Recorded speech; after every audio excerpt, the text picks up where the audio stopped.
Hijack 1971, a Korean disaster film, tells the inspirational story of a pilot who stops a plane hijacking attempt.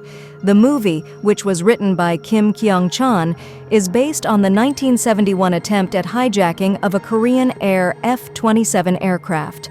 It chronicles the tumultuous flight and the dramatic incidents that tried the passengers and crew's patience. Even if you are aware of the true story's conclusion, Kim Seong-han's astute direction decisions elevate the picture to the level of a suspenseful thriller. The main actors in the movie are Jung-woo, Yeo Jin-goo, Sung Dong-il, and Chae Soo-bin. Spoilers ahead. The events of 1969, when terrorists took control of the YS-11 airline, are the starting point of Hijack 1971. As Tae-in, Jung-woo, flew over the Gangwon province, he saw that the captain's seat was empty. Seo Min-soo, the first officer, nods at him, maybe indicating that he is powerless.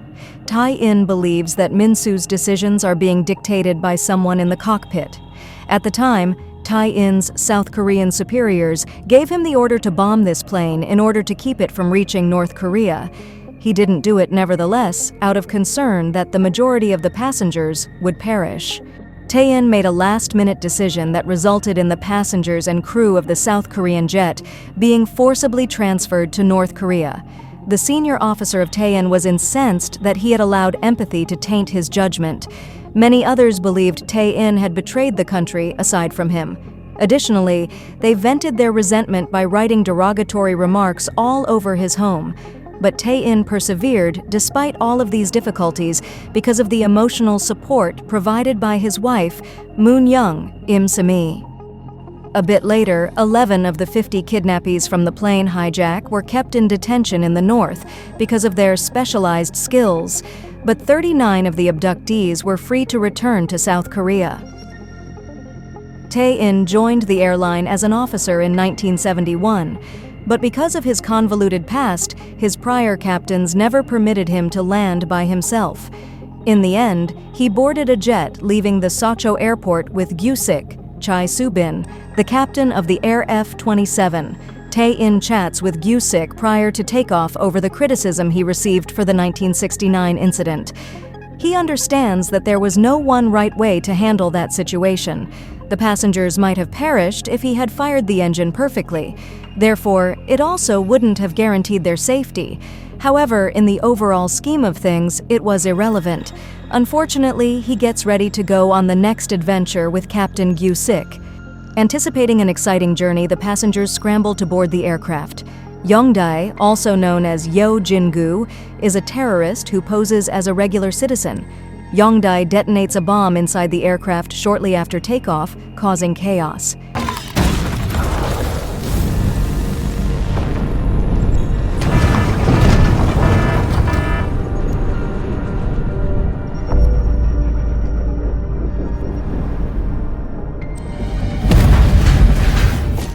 Gyusik sustains a serious eye injury as the plane loses its equilibrium. Tae-in thus attempts to take back control. Shortly after, Yong-dae enters the cockpit and challenges Tae-in to obey him if he wants to prevent any passengers from dying. He gives Tae-in the command to turn the aircraft around and fly toward the sea. Gyusik consents to reversing the aircraft. Tae-in then proceeds to repair the damage caused by the explosion of the bomb. The aircraft has a hole in it from Yong-dae's bomb. Thus, with the assistance of flight attendant Lee Ok-soon, Chae Soo-bin, Tae-in searches for a temporary fix. Gyusik queries Yong-dae in the cockpit about the motivation for his mission. Is it economical or political? Yong-dae doesn't offer a definitive response. He instructs Gyusik to fly from the Sokcho region to Oyongchi. Gyusik seeks to find out if this is the town where Yong-dae hails from. However, Yong-dae declines to provide a definitive response. Tae-in and Ok-soon continue to tend to their passengers' wounds in the interim. When Yong-dae reappears, she forbids them from helping further. As he returns Tae-in to the cockpit, he hears Gyusik communicating with their base. He then smashes Gyusik's headphone out of rage. In addition, he orders Tae-in to take off his headset and stop using the radio. He'll detonate another bomb aboard the plane if it doesn't. Afterwards, he discloses that his brother was brought to the north during the conflict, rose to the rank of officer, and began leading a respectable life. According to Yong-dae, he is flying Air F-27 to the location where his brother's plane is said to have landed but was never located. He'll get a very big paycheck and probably get to see his brother again if he goes there. An elderly passenger who was a police officer during the Korean War resolves to assassinate Yong-dae when he gets back. This happens while he is in the cockpit. Help with this plan is offered by another traveler. However, the plot backfires on them, and the elderly man gets hurt when it comes to action. Tae-in steps in and prevents things from getting worse. While Yong-dae is away, he gives Ok-soon instructions to destroy all of the passenger IDs so that, should the North Koreans manage to capture every passenger on board, they won't know who they are. It is revealed through flashbacks that he was subjected to torture by the local police when they were investigating him for possible communist sympathies. His elderly mother passed away while he was in custody. Tae-in claims that they reached North Korea after crossing the border. In order for them to land the passengers safely, he intends to deceive Yong-dae. As soon as Yong-dae understands his ruse, he vows to exact revenge by killing an adolescent. Just after Tae-in lands, he drags him to the cockpit, points a gun to his head, and orders him to get back in the air. Tae-in understands that their planned landing will not occur. As a result of the higher stakes, he asks Yong-dae to release the passengers. He consents to offer himself as a sacrifice in return. Yong-dae notices South Korean fighter fighters circling their aircraft a little while later. He makes Tae-in disobey all of his boss's commands out of panic. The armies of North Korea encircling them provide an additional menace. There are multiple attacks on the Air Force 27. Tae-in is cautioned by South Korean forces not to infiltrate North Korea due to the consequences.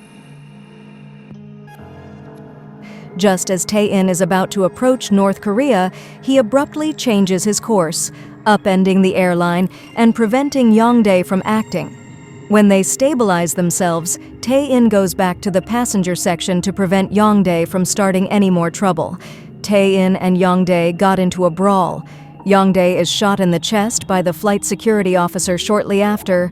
When Yong-dae begins to bleed, Tae-in offers to help heal him in exchange for his promise to stop causing trouble. That's when the security guard kills Yong-dae with another round. Tae-in knows the bomb is about to go off as Yong-dae lowers it. In order to keep the passengers safe, he pushes it under a cover.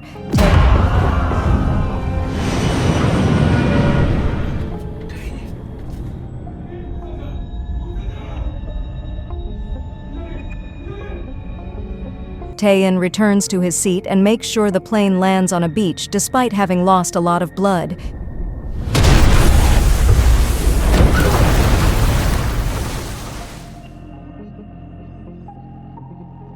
He stays in his seat while each passenger exits one at a time.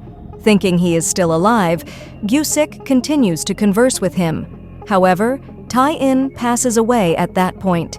In Hijack 1971, Tae-in makes his first solo landing at the conclusion. Despite saving the passengers, he meets a sad end. He's the reason the passengers are all still alive. Nevertheless, as of right now, none of the 11 kidnappees from the 1969 hijacking have made it back to South Korea. Make sure to subscribe and turn on notification so you can watch more videos like this. Thanks for watching.